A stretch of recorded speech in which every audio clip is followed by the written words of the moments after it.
Well, hi, everybody, and welcome to the first Inside Furman Athletics for the 2022-23 athletic year, and happens to be our first Ask the AD session as well. I am Dan Scott, voice of the Paladins, athletic director Jason Donnelly, head football coach Clay Hendrix. Not sure that you guys needed an introduction, but, you know, it's kind of hazard of the profession. I feel like I have to do that regardless. How is everything? Everything's good. Good. Still busy, but good. You can see the game in sight. That's always a good thing. Yeah, it's kind of odd when we get to Thursday. We're recording this on Tuesday. Get to Thursday this week, you're officially in game week, right? No doubt. And we're trying to figure that out, too. It's been a while since I've played a Thursday game. Played a lot of them, I guess, my time at the academy, but I don't think we've ever played one here. I asked Hunter about that, but I don't think we have. Well, I can tell just by being around you, I can feel the game day coming. Just I can, you know, in a really good way. We've had a really good summer, but I can feel that you're getting ready. I can tell in your paces and the things that you're doing, your attention to detail. Even being down on the field with you the other day, I could see where you guys are at in terms of the preparation and getting within that 2-week time. Well, you know, I think we got a pretty veteran group. So, you know, as a coach, in my opinion, it's you want to get to that point, but obviously you want to be ready to go when the time comes. And sometimes August seems a little longer. This year it seems a little longer. Yes. But there's still a lot of things to do, just all the little covering everything that can happen. Yes. You know, and we're in there today talking about, you know, after safeties. Mm-hmm. You know, do you put the punt return team? Do you put the kickoff return team? It's just all those things that we always cover, but we haven't quite got to some of that stuff yet, and we'll get a lot of that knocked out this week. And I'd imagine part of that, sorry, Dan, was we just had a department meeting. We're introducing all of our new staff because today's the first day of classes, but there's a lot of new faces, you know, in terms of being a part of the football organization, and I would say overall has really lifted a lot of the energy and a lot of the attention to detail, but there's things you've got to go back through and review when you don't have George Quarles and Brian Bratton, guys that have been here for a long time being part of the program. Well, this morning we talked about pregame warm-up, you know, and even maybe a Friday practice before Saturday game, you know, and I certainly want the new guys to have a say. I like a lot of things we've done, but I'm certainly open to change. And but, you know, it's just all those things. It's almost like never seems to be enough time to get it all done. But it's been good. Couldn't be more pleased with the staff. The changes has been really good. I've been really pleased how our kids have responded, and we're excited to go play. So talk about the team. That's really what, in my mind, I'd love to. You know, I've enjoyed being and watching practices and seeing what you guys are working on. But for the public and people who haven't seen the team, what are some of the things that you're seeing with this group? Well, I think for us, we'll start defensively. I think we got a chance to be really good defensively. And I tell our team this all the time. We have a chance to have a really good football team. That's all it is. But, over there it starts with some talent. We've got some experience. We got some depth. We'll play a lot of guys. I think Dwayne's done a terrific job since taking over there a few years ago. And the guys we've been able to add, and, just even the addition of Tommy Spangler has been awesome. Just continuing to build upon the things we've done well. There's some things we obviously have to be better at, and we've worked really hard at that. And I actually think some of the things we've done offensively are helping prepare our defense for maybe some things we weren't as good at. So I think it starts there, and I think when you're good on that side of the ball, you always have a chance. Yeah. And then again, been really pleased offensively. I think we got more playmakers than we've had, I know, any time since I've been back here. So I'm kind of excited to get a few more of those guys on the field. Really we haven't tackled a ton. Just we felt like you make that decision where you are and how experienced you are, and just trying to get to the game as healthy as you can. But I'm excited to go watch our guys go play. We've still got a good little quarterback battle going on. Mm-hmm. It's just nice to have a competition. Yeah, absolutely. And I think that makes everybody better. And Well, I've seen in the practices, and I concur your defense is really, really good and showing the depth. But I've seen some dynamic playmaking in practice, some things that, not to say we haven't seen it, but passes and runs and catches and just some playmaking on the offensive end that's really exciting. And I think the personnel fits the type of things that you're looking to do.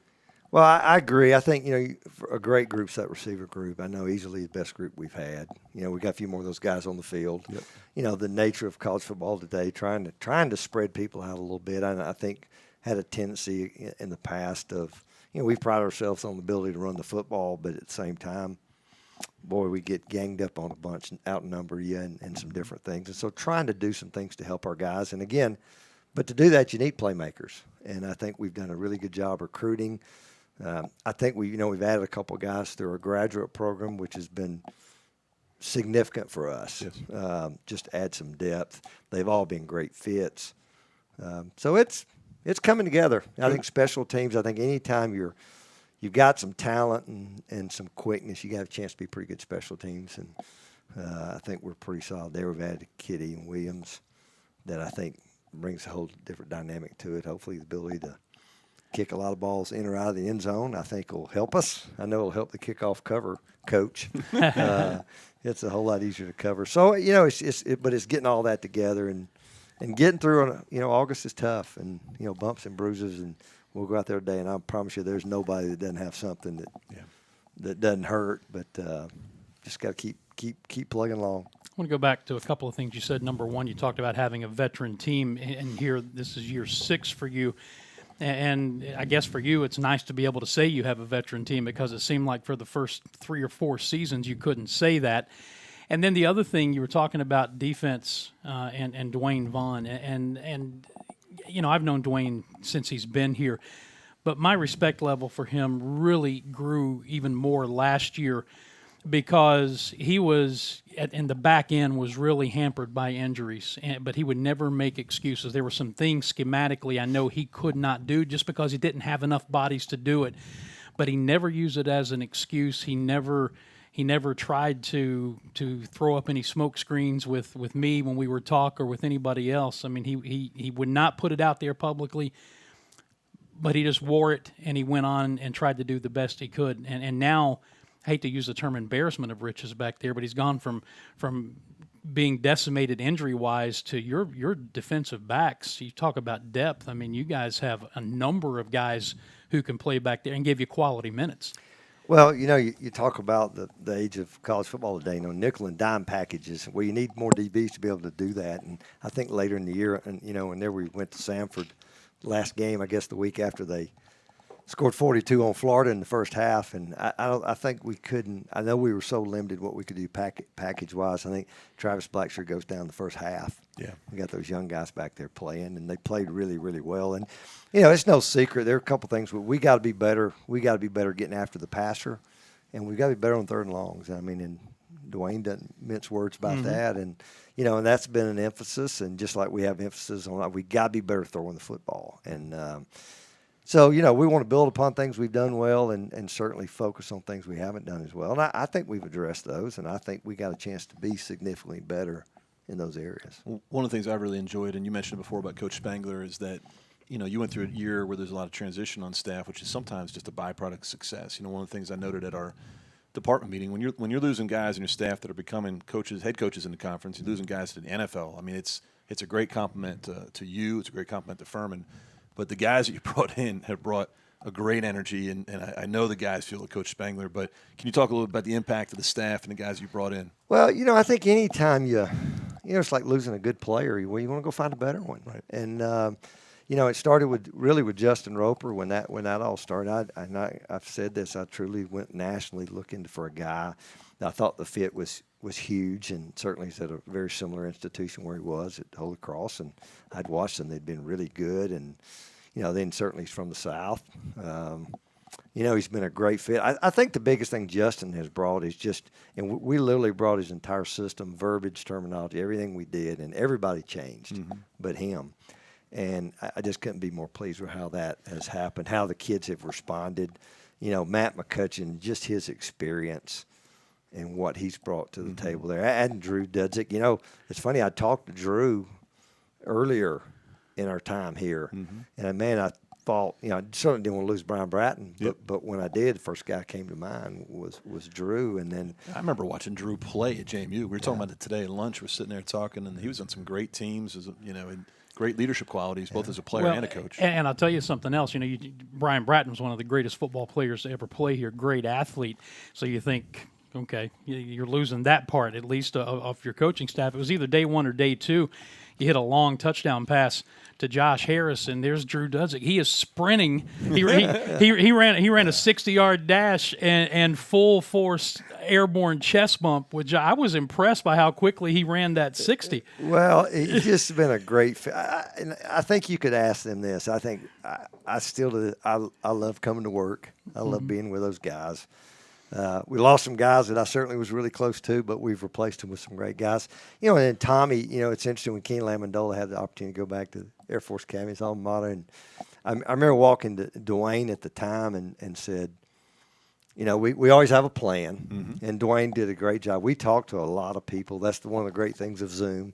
We could talk to a lot of people all over the country, had lots of interest. And I just, at the time, I said, look, they didn't really know Tommy very much. You know, Tommy and I, we were competitors for the vast majority of our career early on, and I just had so much respect for the job he's done. And, man, he's done it at some hard places. And, Yes. And I, Jason, I'm telling you, I've been doing this. This is 37 years for me. I don't know if I've ever been around a better football coach than Tommy Spangler. And I've been around a lot of good ones, but that's what he is, and he loves it. And ask our kids, you know, and how they've responded. But I told Dwayne that I said, look, get your list. We'll talk to a lot of people. We had a couple of different ways we could go with the position, and I said, but I want you to talk. Then Tommy came up, and just what he's brought to the table. And I think Dwayne would be the first one to tell you how he's helped him. You know, I think Carrico would tell you that in the secondary. I'll tell you from a coach's perspective, and a coach's coach, like the way that these guys look at your coaches and the respect that they have and the way that their attention to detail, the way they're going through things, the energy, and not to say anything was different in the past, but the attention to detail, the energy, and the coaching effort is incredible. And you can see their eyes, the eye contact with the different coaches and the way they're responding to them. And as a head coach, what it allows you to do is you got really strong pieces. It allows you to focus on other areas that you need to focus on. And it's a gem to watch. Justin Roper had a funny comment today. We were talking about Saturday. And I said, so what'd you think? You were talking about the quarterbacks. And I kind of knew what he was going to say. Well, this is the first time I got those butterflies. And I said, good thing. You know, we had a great crowd here on Saturday. And I said, we used to do this with basketball. We would have a public scrimmage. And the whole purpose of that was to get the young guys out there in front of a crowd to see what kind of mistakes they're going to make with people watching, and to see how guys would press, how they would make certain decisions when the crowd is watching different than practice. Because I haven't seen the ball get thrown away yet at a practice. And then you get to see some things in a good way because, all right, now we got some eyes on us. Now we're watching different. But you want to talk about that a little bit too, just your coaches and everything? Yeah, you know, I think I love ideas, you know, and I think one of the best things that changed we had some great ideas. You look at some of these guys and their experiences where they've been. Certainly Tommy's, you know, Tommy was at Louisiana Tech. He was a finalist for the Broyles Award, and you know when they were playing against Colin Kaepernick and they were playing Boise, and I guess was the old WAC and the job he did there and other places he's been. You know, his history at Georgia Southern, winning national championships against option teams. And then, you know, Drew playing at JMU, he spent some time at Duke with David Cutcliffe. David Cutcliffe called me, you know, when the Drew thing came up. And, you know, people, at the end of the day, people that you have great respect for, you know, really kind of who you're going to listen to. And you know, I'd watched those offensive lines at East Tennessee, and I'm an old offensive line guy, and that was always one of the tapes I watched every week because I wanted to see them against our opponent. You know, and so but I just, when we had a chance to get there, put it all together, and, you know, probably bare bones in the spring, and you know, probably a little ahead of where I thought we would be from an installation standpoint at this point in time. Now, what I'm hoping is happening, we're getting ready to play North Greenville. You know, we got all this offense in, which you'll never take all that into a game. You'll narrow the focus, and that'll help some younger guys, and hopefully you can really get better at it. But we're excited. I have to ask you one question concerning Tommy Spangler and the way that Dwayne approached this. And I'm sure you've seen this. You can tell me, but there are guys in your business, young guy like Dwayne, who would not be comfortable with somebody coming in who has the kind of experience as a head coach, as a defensive coordinator, long-time guy, veteran guy behind him. Some guys would look at that as a threat to their job security, but that's not how Dwayne has looked at it. Well, and I brought that up to Dwayne when I first brought it up, and Dwayne was always really receptive. I think Tommy had been here about 2 or 3 days, and Dwayne stuck his head in my office and said, "Coach, I'm glad Tommy Spangler's here." Yep. You know, and so I think all of our guys, it's like our players. You want guys that want to be coached hard, you know, and you want guys that, you know, coaches that challenge them.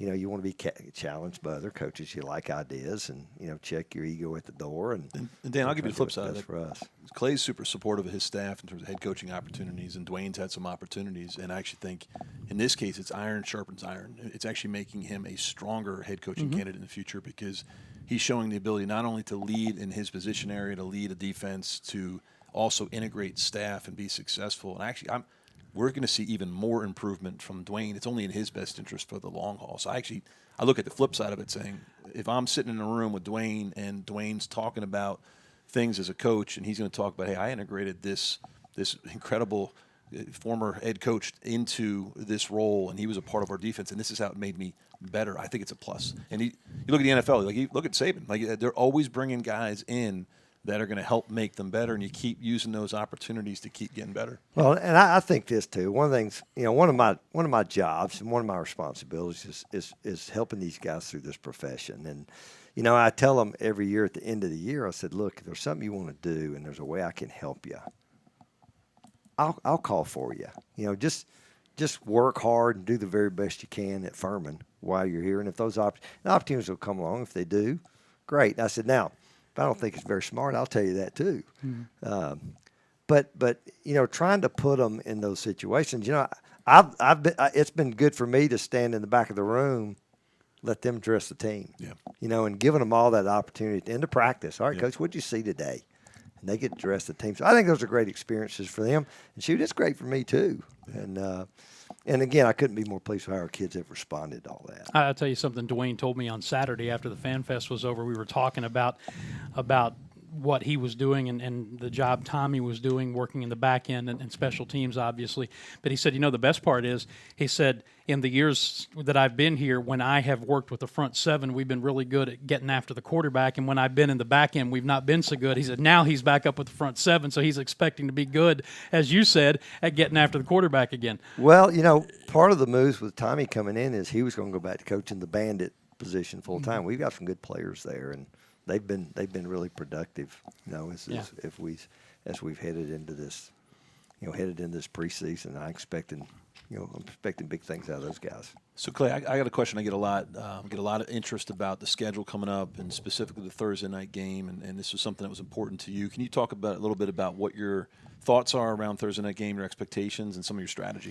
Well, you know, really what happened was we needed a home game, and you know, we had been trying for quite a while to get a game. And then all of a sudden the conference comes out with a schedule. Well, then you're pigeonholed, because then you've only got certain dates, and it's really hard to find an opponent to make it work. And, you know, I'm just sitting there thinking, you know, chance to play a really good Division II team right up the road here to open up.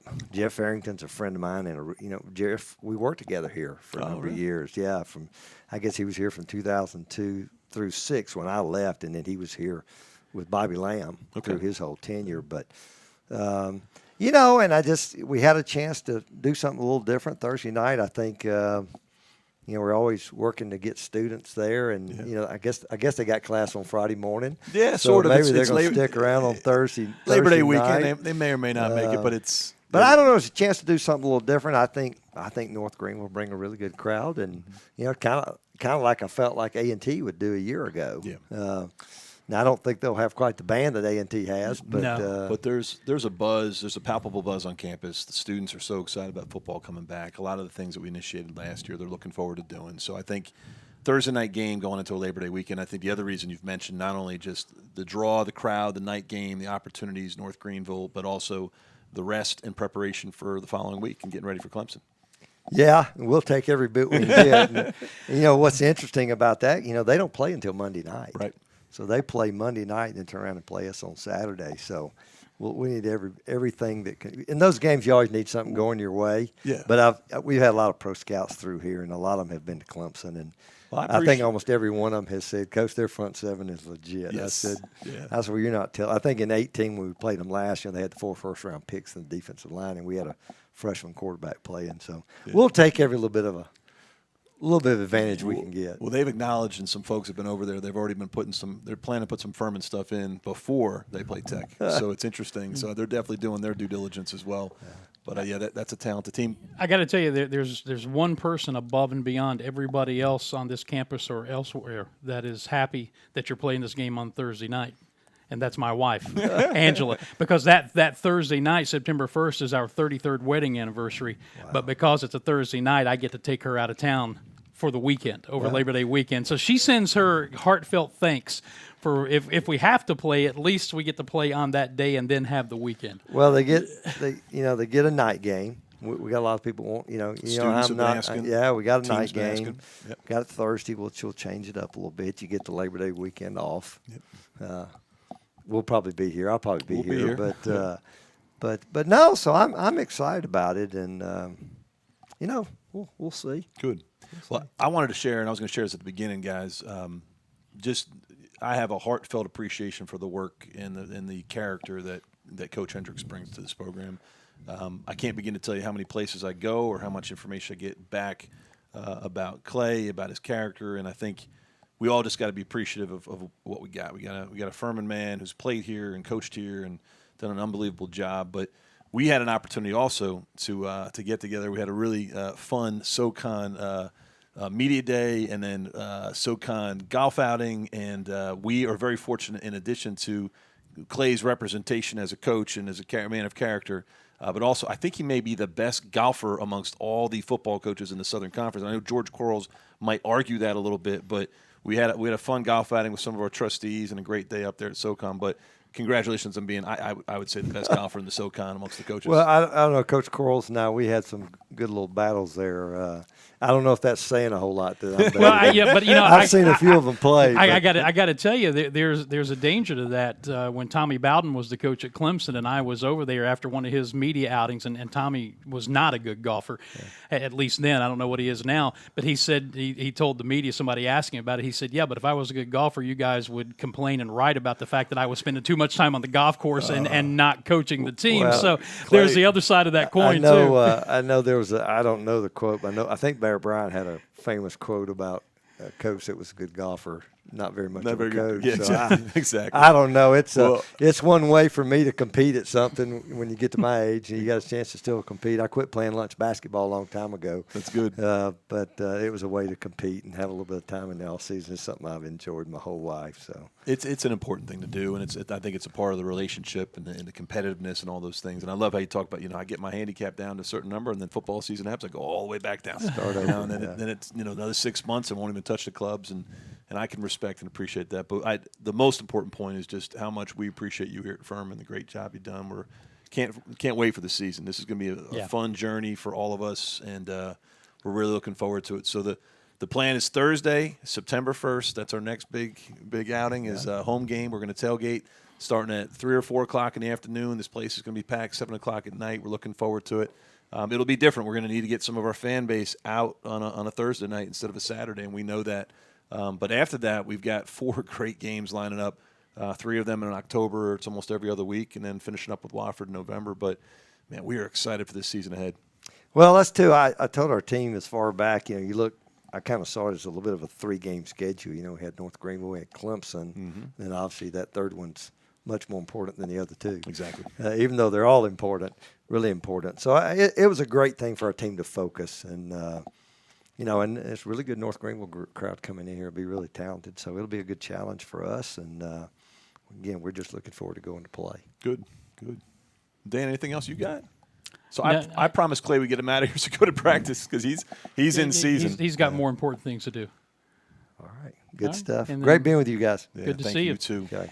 While they are transitioning and Jason is coming back for our Ask the AD section of our get-together, I'll put up on the screen here. You can see some of the upcoming events on campus this week. Starting on Thursday, women's soccer. So that is actually at Tennessee Tech.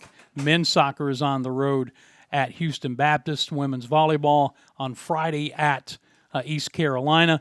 Women's volleyball at Norfolk State on Friday. And then Saturday, women's volleyball at Towson. So actually all of those are off campus, but that's the schedule. Fall sports is up and running, man. We are hitting the ground rolling here. Matter of fact, women's soccer has already played 2 games. They played 2 games over the weekend and won them both. 2-0. We're off and running. And Dan, from my perspective, just great to be back. We had a department meeting today and new staff orientation. Today is the first day on classes at Furman, so this is kind of the official kickoff to what we've been doing. We had a great weekend with orientation and getting the freshmen here on campus, both our student athletes and regular students, and meeting them was really special. But Saturday we had a great day. For those of you that were able to make it for Fan Fest, which will be a tradition that we'll have moving forward, we're constantly working on ways to continue to tweak and engage our fall sports and our football family.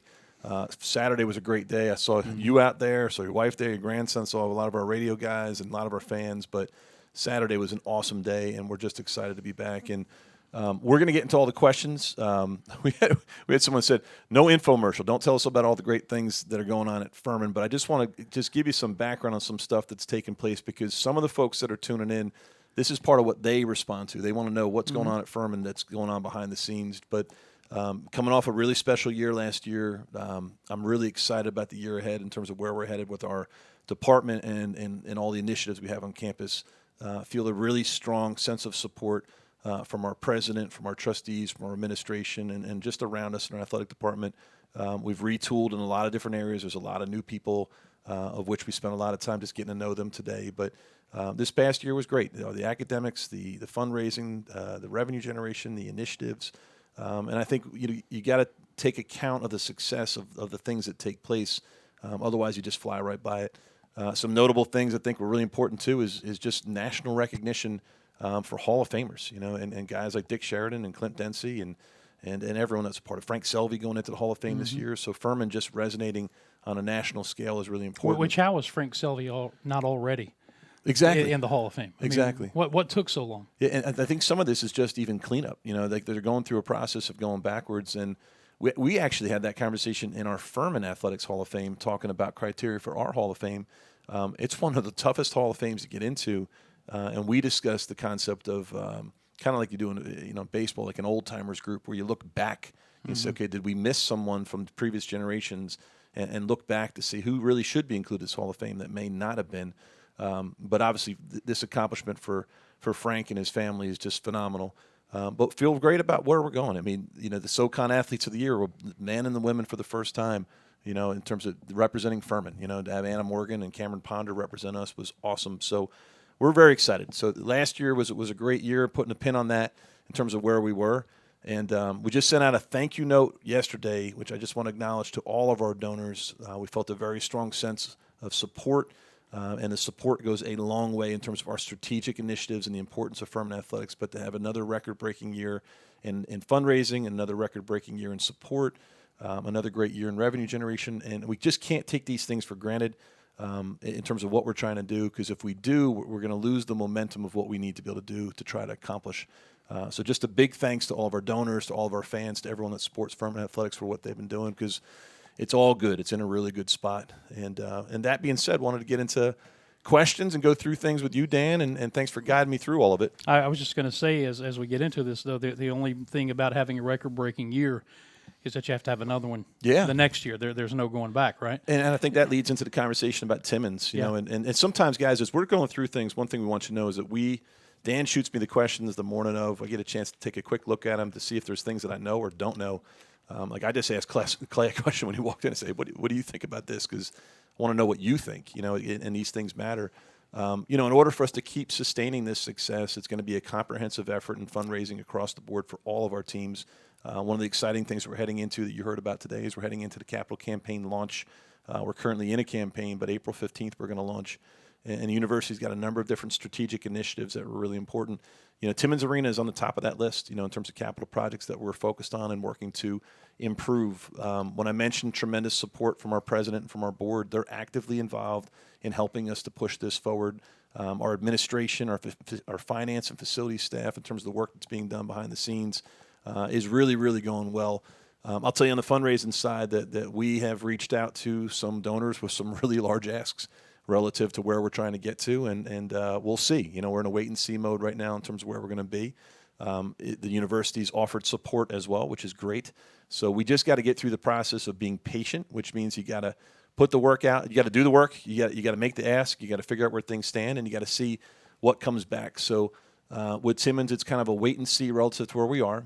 We've raised a significant amount of money that right now is ready to be used as we take steps on next step projects. But a number of these projects require a lot of capital, in terms of get it off the ground. But we're prepared and moving forward. We're talking about some initiatives for Timmons for this year, some things that we can put in place that we've got to make sure we can secure funding on to get those things done.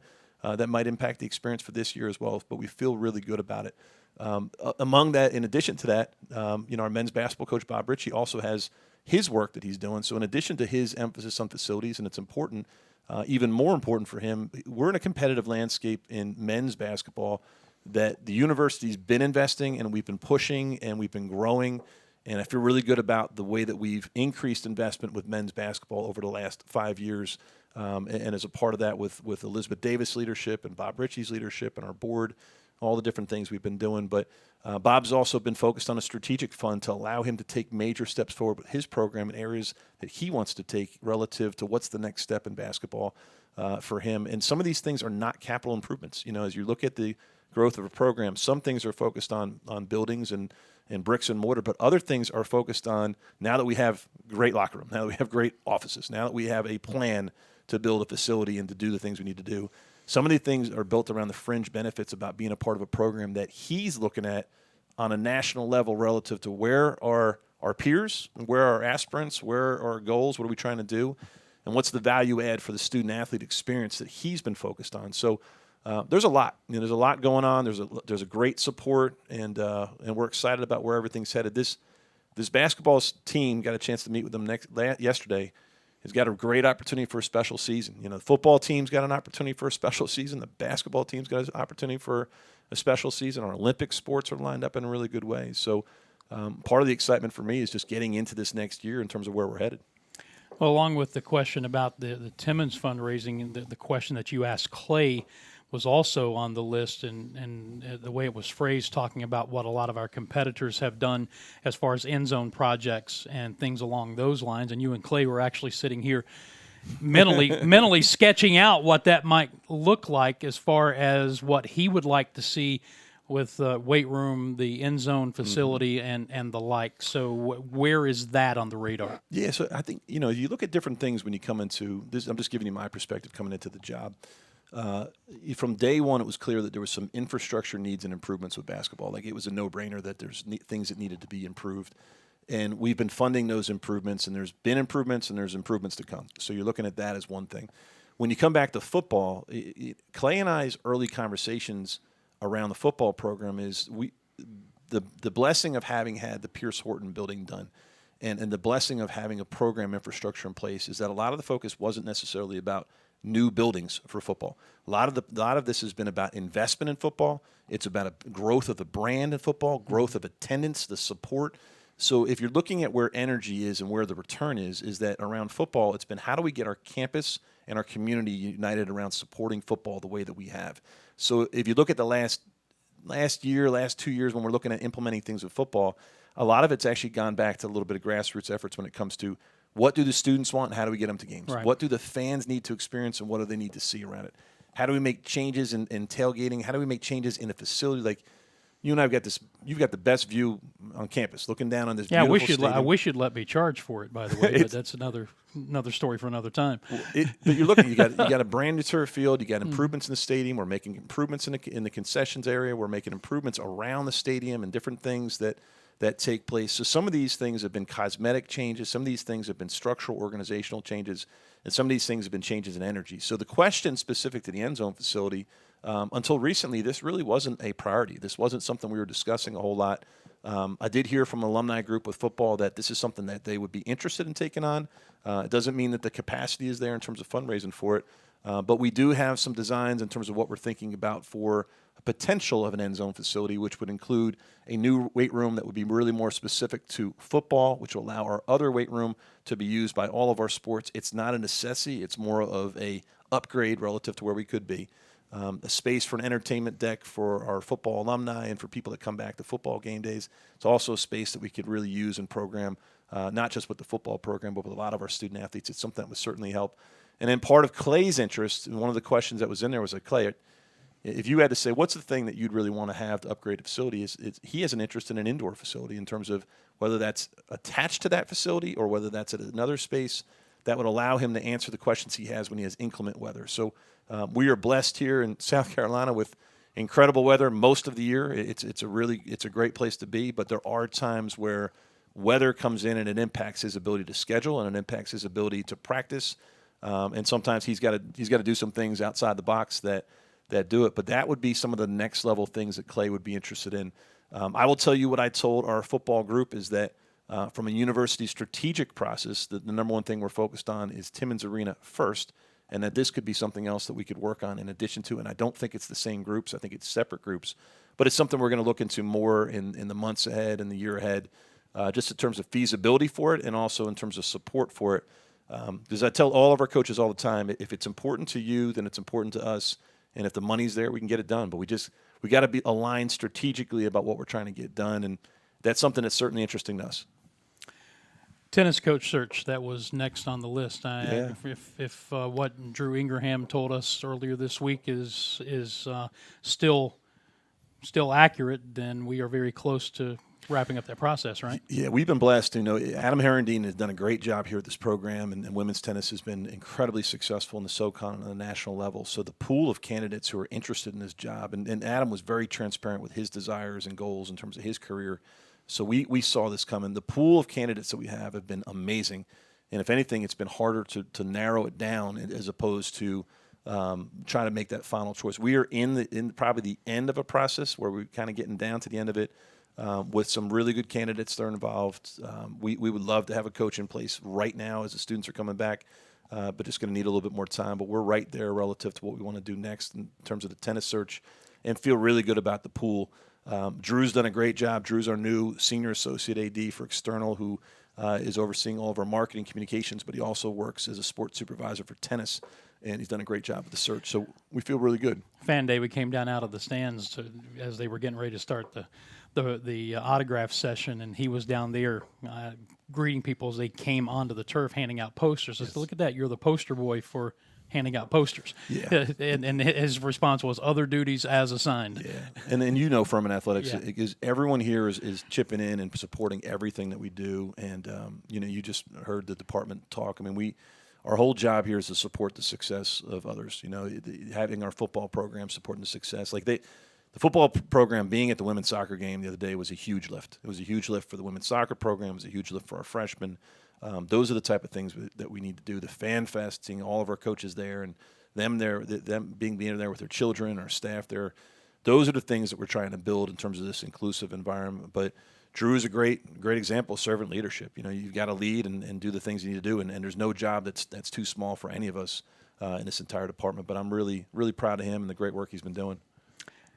I don't know if we have time to fully address this or not, but one of the questions was, what is a typical day like for you as an athletic director? Yeah, I saw that and I laughed because is there such thing as a typical day? There isn't, and I think that's part of the challenge at the job is that, and it might speak to some other questions also, but as an AD, I think the job has changed dramatically to what it might have been in the 80s and the 90s until what it is now. You've got to have a depth of knowledge. You got the ability to do a lot of different things, and every AD is different in terms of how they approach it and how their university, what they need at a university, and what you do. So, I was saying typical days for me are atypical. Like every day is different, and you're kind of running and going the whole time in terms of what it is. But when I saw the question, I thought back to yesterday. So just typical day in the life of an AD. Up early, get a workout in if I can. That's the best thing I can do for my mental and physical health. And then after that, dropping the kids off at school. So that's 3 different kids at 3 different schools, and trying to spend some time with them so I can do my part to support our family because a lot of the nights get long. In the case of yesterday, Monday, I was looking at the schedule, open up the day with phone calls that need to be taken care of, one of which was to another AD to talk about some things we've been working on with them. That led to a meeting with our advancement department first thing in the morning to touch base on the capital campaign and the involvement of athletics, which then led to a conversation with one of our head coaches about strategy and about the year ahead, which involved a lot of different things, which was a great meeting with that coach and also members of our staff. Following that, yesterday was opening convocation. So I ran out the door and tried to get online with all the rest of the faculty and the administration to greet all of our freshman students in a beautiful ceremonial campus, which led to lunch with a number of our students, which led to coming right back to campus with a visitor who was visiting campus and to try to spend a little bit of time with them. Then executive team meeting with my staff, which the group of people that report to me, which is all different areas of our department. And if there's one standing meeting I have every week, it's going to be with them. I'm going to try to make sure that I've got that time with our senior leadership team who covers all the different aspects of our department, and they lead everything from finance to facilities to operations to sports med to student life, you name it. After that meeting, I'm trying to remember where I went next, but I think after that I had a team meeting with one of our teams. One of the goals that I try to have early in the start of the year is to have an individual meeting with each of the teams at the start of the year, and I like to try to do that maybe once a day, because anything more than that is difficult to do. So try to spread that out over the first couple weeks of the year. And while that's all going on, I'm just trying to get ready for all the different things that we're doing external. Drew will have a meeting in the afternoon, and we'll check in on that. All the different things that we're trying to do relative to our marketing, our branding, and our game day preparation. And then it finished up last night with a meeting with our tennis team just to touch base with them and to have some Chipotle. And I was fortunate enough to be able to go pick up my family and have them join me. So part of the life of an AD is you got to find the opportunities to pull your family into your work. It's part of why I chose Furman, is I wanted to be at a place that embraced family, and to have my wife and 3 kids around when they can be around is a really nice blessing. But that was yesterday, Dan, and that's just what it is. And what I would say is that when I'm at my best for Furman is when I'm not in the weeds on the day-to-day stuff, meaning that our staff is organized and leading. And the things that I really need to be focused on are things at a 30,000-foot view with our president, our administration, our board, our donors, our community, and our growth and our strategy. We need to be thinking about where we're going as an athletic department. We need to assess issues. We need to assess opportunities. We need to assess growth. And we need to be really focused on strategy all the way up here. And the thing that we're really blessed with at Furman is people like yourself that do a great job day in, day out representing Furman. Our coaches are phenomenal. Our student athletes are phenomenal. So when you have good people, you can do that. The hardest part of the job is actually crisis management. It's when things don't go well and all these other things that you're trying to do and need to do, you have to stop doing those things and focus on whatever the issue is that needs to be taken care of. And I shared some thoughts on this in our department meeting, some concerns and challenges we have coming up, not just at Furman, but in the NCAA and at Furman, and just managing things that when those things come up, it's going to require me to step outside of this role and really think about the future of where we're going and all those different things. So that's the unique complexity to what a typical day in the life of an AD. Did you have to teach yourself, or maybe are you still teaching yourself to stay out of the weeds? Yeah, so it's yes, so here's the process you go through. It's kind of like being an assistant coach. Like, you're in the weeds. You got to do all the stuff you got to do. You got to get your head coach organized and allow him to be his best self. And I learned a lot of those skills as an assistant coach, and then how to manage those things and get to a point of trust. And I did this as an assistant. I did this as a senior associate AD. That you get to the point where you know what needs to get done, and you got to make decisions how they'd want to do it. And then you got to check in philosophically when you're going off. And you just, hey, we're getting into a tangent here that I don't know. I need you to weigh in on what this is. And the more experience you get in that, the more you know what you need to do. One of the best things I try to tell myself every day is just to empower our people and to put them in a position to be successful by giving them the information that they need to have. Repetition's a great teacher. Sometimes when I'm going through things, I'm saying it to get the core values down, to focus on the mission, to focus on the strategy.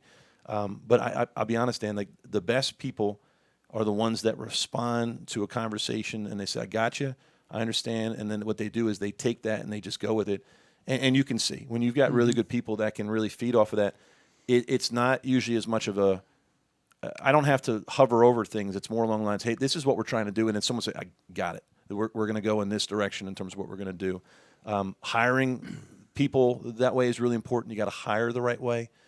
You got to go through that process of really spending time. I think really helping people understand the mission and the vision, the big picture is part of that. And then the third part of it is encouraging. There's a part where within each of us, there's a part where how much more can I do, and helping people to see the value add. And sometimes people get stuck in a rut or a lane, and they don't see how much more they can do. And then once they get to that point of empowerment that they really feel it, it's a beautiful thing. But if each of us are working at our max capacity, and there is a Bill Belichick aspect of it, like you got to do your job first. The most important thing is to do your job and doing it at a high level, and that's what our Furman folks do. But then it's trying to say, okay, how do we take it to the next level in terms of strategy and those things? But one of the things I've really tried to do for myself is try to keep blocks of time open and really try to allow, you got to give yourself some time to think. You got to give yourself some time to talk. You got to give yourself some time to go through things. But as I'll joke with my assistant, like 2 weeks ago, I left a Monday wide open purposely. The whole day was wide open. And by the time we got to that Monday, every hour was taken by things that needed to be addressed and taken care of. So part of it is you just got to know, in this particular time, do I need to be working through the hour-to-hour stuff that needs to be covered, or do I need to allow time for us to focus on strategy and growth? So the stronger your staff is and the less issues that you have along the way, the better you can be. And that's kind of what Clay was describing about his role as the head coach. Like, it is awesome as a head coach when you can sit back and your staff begins to deliver messages so you don't always have to be the one to deliver them. And it's one of the things I'm really encouraged with our senior staff right now is that we've got so much talent amongst our senior staff and amongst our head coaches right now that I'm trying to and enjoying taking a step back to be able to see them put those things in play and really execute their plan. And that's really exciting about where we're headed. So I think from a personnel standpoint, outside of not having a women's tennis coach today, I feel really good about the people we have in our department. It's interesting how that whole dynamic works. It's like being a parent. I can remember with my youngest daughter, you tell them and you tell them and you tell them and you tell them, and then they begin to tune you out because they hear it all the time. And then our youth pastor tells her the same thing I'm telling her, and it's like, oh, that's perfect. Yes. And I'm like, but I just told you. It's kind of the same. Yes. It's exactly that. Same thing. That's what coaching. That's where I really relate to it with sports is that there was times in previous roles as a coach, as a leader, or whatever it was I was doing that people, friends and donors and VIPs would bring their children to me, and we would spend time talking about certain things, and I would use an opportunity for a presentation to lead to a values conversation. And they may have been saying the same exact thing in their own way, but hearing it from a different source, from a coach, and hearing it from a leader, and hearing it from someone in a different spot. And that's really what this whole purpose is with this higher ed, is that these parents are entrusting us with their most valuable commodity, their children. And they're giving these coaches and these leaders an opportunity to help mold them into the young men and women they're going to be. And those conversations is what help forming it. You as the parent, me as the parent, we're having the same conversations, but it's resonating more when they get through the school, when they get through that process. And I think that's the beauty of Division I athletics. I think it's the beauty of Furman's education. The Furman Advantage was really encouraged. We had a Board of Trustees retreat a few weeks ago, and one of the things that the person was talking about, who was an expert in higher education, was the impact of college athletics on the student experience and the value of it. And it's really great to hear that being expressed to our leadership so they can understand this matters. Furman Athletics and the work that we do here really matters.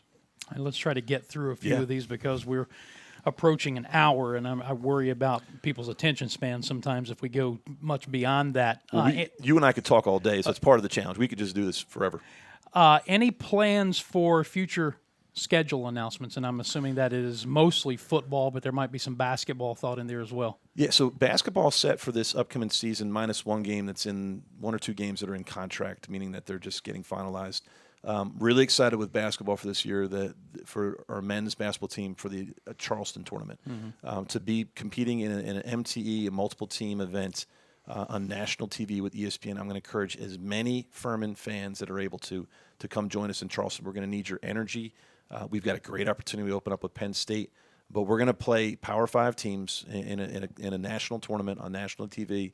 And given that opportunity to go through that week, if we have success, that will vault our program to a whole different level. So we're going to need fan base support. We're also going to need the same fans that go to Charleston to be at the Wofford game here for football, and I will be one of those people that's going back and forth between Charleston and campus, yourself included. So if you're up for the task of a couple days in Charleston, and if you're also up for the task of getting back here for our football game versus Wofford, there'll be a number of us doing it, and there'll be buses going back and forth and game watches, everything that we do. But we really need the support of our Furman fan base in that week in November. It's going to be really special. Relative to football, football's is in a really good spot. There's one game that's almost finalized for 24, and there's games that we're focused on for 26. But specific to the schedule, I don't know if everyone always realizes that you want to follow the lead of your head coach. And for Clay, a lot of this schedule got set before he got here. He's still playing games that got scheduled as he was coming in or while he was coming in as a head coach. There's a part of it that's strategy, and there's a part of it that's patience is a virtue, because you want to get to the point that you're being able to play the schedule that you want to play as a coach. I'm going to tell you my philosophy as an athletic director is that I really want to follow the lead of our coaches when it comes to things that impact their career, their team, their student athletes, is that I want them to dictate the decisions that are being made around the program. And I want them to be able to advocate for those things, execute those things, schedule those things. So a lot of these scheduling matters sit with Coach Hendrix and Rob Carson, who's working on schedule now. Ken Pettis has done a great job in the past. But there's a part of it where we're being intentionally patient to see where are we headed, what are the strategies we want to have, where do we want to be relative to scheduling, and what do we want it to look like in the future? Because the future is changing. As much as people don't want to hear it, you know, the SEC right now is, and the ACC is in a wait-and-see mode when it comes to guarantee games, when it comes to money and commitments. And it doesn't mean they haven't made some commitments, because some people have. But AD to AD, just being honest, is that the SEC, they don't know the impact of Texas and Oklahoma on their schedule in the future. So they're waiting. The ACC does not know where they're going to be in this whole thing. There's a lot of things that lurk out there in the future, 25, 26, that are still undecided. And the reality is some of these schools have the money to just pay out and say, you know what, we're not going to play you. You know, we're going to adjust and do our schedule accordingly. So our staff is on it, but there's also a period, you know, we're going into potentially the greatest change in college athletics over the next 6 months that could take place in the history of the NCAA. The whole model could get changed relative to Power 5 football, Division I athletics, Division II athletics, Division III athletics.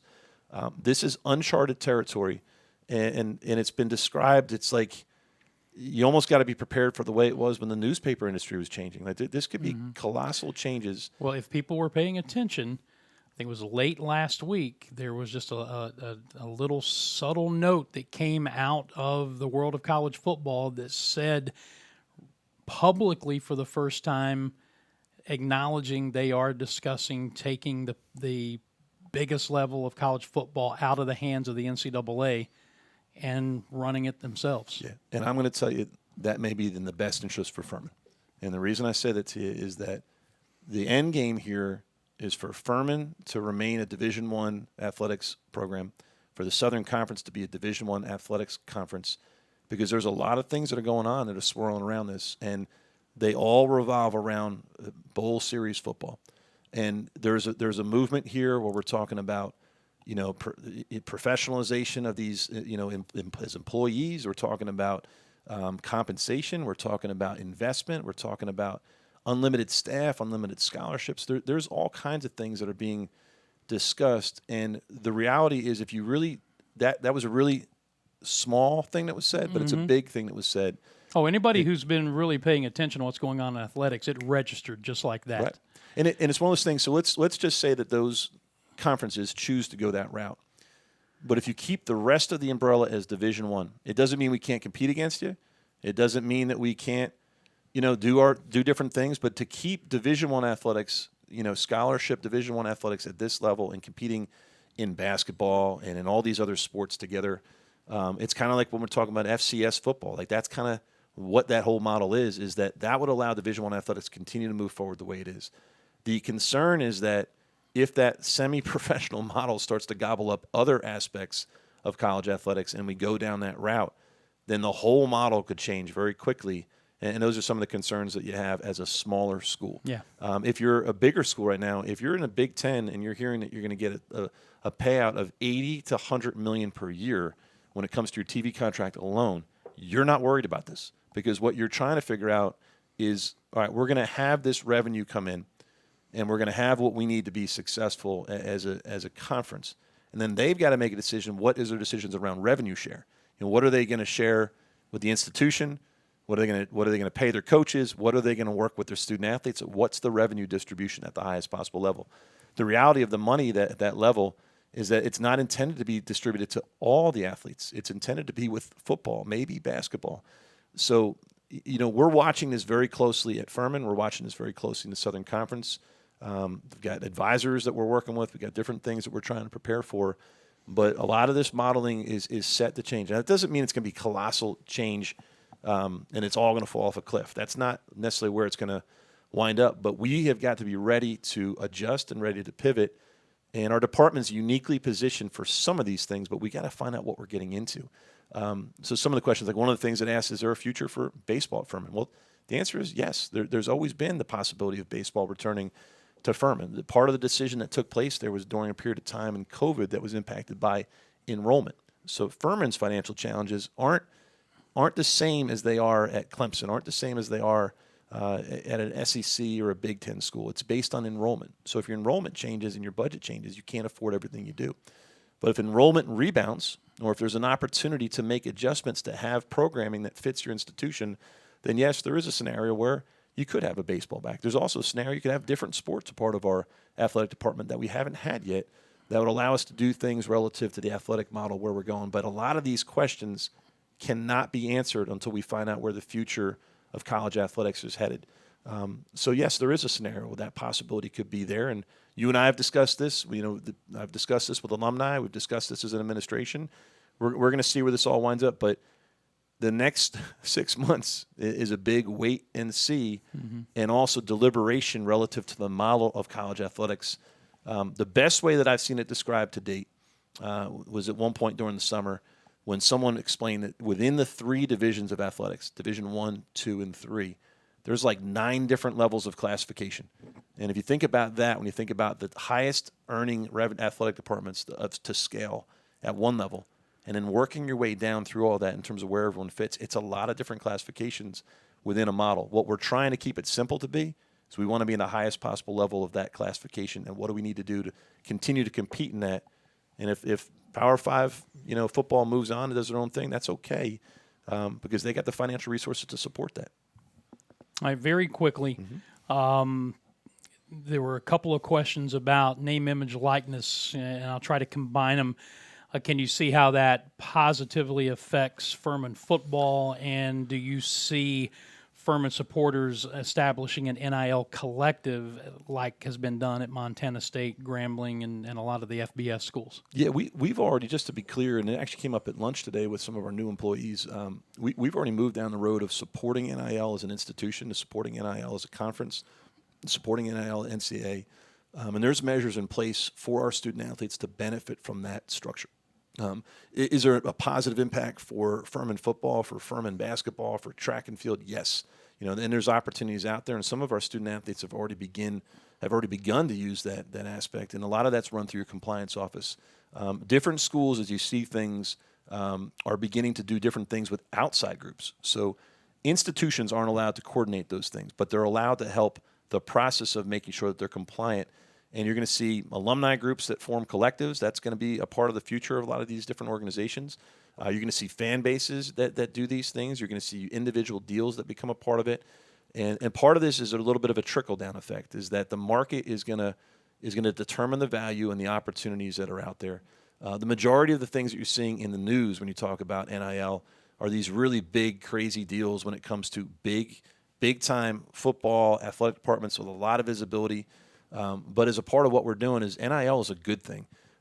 Having coached basketball in the past, there was times where our student athletes weren't allowed to run camps or participate in camps or work camps. There was times they couldn't do speaking engagements. There was times that they couldn't get behind an advocacy group using their own name, image, and likeness. There was times they wanted to throw a party and they couldn't even put their name on a party. Things that they wanted to do. And NIL is opening up a lot of those doors, and we're seeing that at Furman already. That there's some areas that are being invested in. With the growth of our brand, if Furman's brand continues to grow, and the growth of our city in Greenville, and it's being viewed as a top 20 destination in the world by, I think, CNN, I think I saw that somewhere yesterday, is that with these growth metrics, the NIL impact will continue to be there. And yes, I do view this as something that continue to enhance Furman in terms of athletically. I will say this, though. One of the things that Furman does a great job with is we invest heavily on the student-athlete resource side of things. So for the most part, our student-athletes have the resources that they need to be successful, to compete, to have all the different things, because we have a first-class experience. Where NIL helps is to make up for the students that are looking to have more investment for them personally outside of those areas so they can continue to grow and do things. So the answer is simply yes. I do see that being a part of what we do in terms of where we go, and it'll be interesting to see what it looks like over the next couple of years. Finally, transfer portal. Yes. What do you foresee, if anything, as the way in the way of changes for the transfer portal? Yeah, I'm going to say the transfer portal is probably one of the hardest things for any college administrator or coach to manage at this point. And I think one of the blessings and benefits we have at Furman is the value of our education or degree is really what keeps a lot of the students here because they want to experience Furman education, the Furman Athletics. They want to get their degree, be part of the alumni network.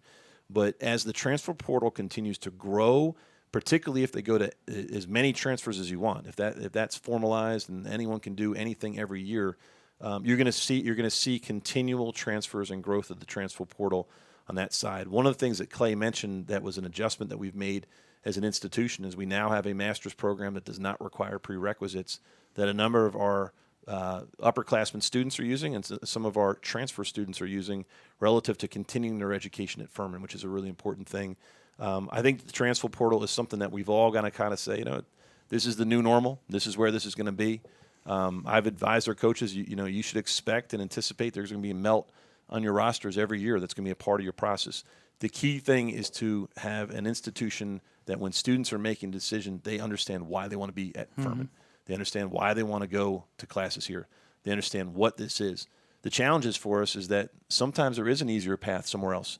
So it's the student that may be saying, I don't really need this academic rigor. I want to do less. They may choose to go elsewhere. And that just might be a personal choice for some of them. For some of them, it may be positional. Where do they fit in? Is there a coaching change? Is it something they want to try to accomplish athletically? But the transfer portal is here, and the transfer portal is here to stay. So it's up to us institutionally to adapt to that and change that. And I think we have. I'm looking at this particularly with basketball and football kind of leading the way that you've seen where they've adjusted, where they've had challenges with it, and they've also had opportunities with it. And I think that's a positive. But you're going to see continued use of the transfer portal as it becomes more mainstream in our society. It's going to be a normal thing. Did we miss anything, Dan? We had some really good questions. I don't think we did. The only other one I can think of was our good friend Flagman not being happy with the metal detectors at the stadium. So I saw that question, and I will tell you that the part about the metal detectors is really when I got here, they did an assessment on safety and all the different things that take place. And when you're going to try to draw attendance from 10 to 15,000 people, there's some basic measures that you have to have relative to safety. We have never had an issue at Furman. It's not like something happened and we're reacting to anything. If anything, it's being proactive and it's working with our partners in campus safety and student life to ensure that the game day stuff is safe. He mentioned about the seat covers. I don't know, or the seat cushions. That's something I'll actually look into and I'll follow up with you on. But if that's something that can be adjusted, that certainly could be. But the intention there is purely the safe environment for our fans, for our teams, and all the different things that come with it. And it's just kind of industry standard relative to hosting games of this size and this magnitude, and also this visibility relative to where it is. But there's nothing else to it other than good game day management relative to that.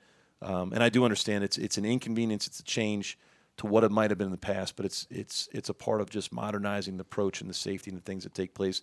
But I will look into the seat cover cushion because I don't know the answer to that, and I don't have an issue with that. And if that's permissible, then that's good. But last thing, Dan, is just thank you to you. Congratulations to you on everything you've been doing. I'm aware that you 3 no-hitters this summer. Was that what you had? No, well, 3 in a calendar year. 3 in a calendar year. 1 in 17 years, and now 3 in actually less than a calendar year. That's pretty impressive. Yeah. Congratulations to you. So it says a lot about the strikeout rate in professional baseball, really but that's does. another story for another time, I guess. But I really appreciate the work you're doing. I hope our fan base is excited and energized. We need you. It's time. We're ready to get back. That's why we did Fan Fest, to get everybody back out. But we need everyone on Thursday, September 1st, to get the football season started, and we're ready to go, guys. It's going to be an exciting year for all of our teams, but we greatly appreciate your support, and we're excited to get going and to spend time with our coaches and our student athletes and to continue engaging with all of our fans. Nothing like hitting the ground running in episode 1, right? Let's go. Well, I will tell you that there's a chance that the next episode of Inside Furman Athletics might be in 2 weeks. We have the truncated schedule next week with the Thursday night football game. May be able to squeeze one in on Tuesday, but definitely we'll start the regular weekly back the following week if we don't get one in this coming week. But Jason Donnelly, thank you so much for your time. Thank you, Dan. And our thanks to head coach Clay Hendrix as well. This has been, for this academic and athletic year, the first episode of Inside Furman Athletics and our first Ask the AD, which we try to do monthly. We'll be back with you again inside the next week or two. Until then, for Jason and Clay, I'm Dan Scott, as always saying God bless you, and so long, everybody.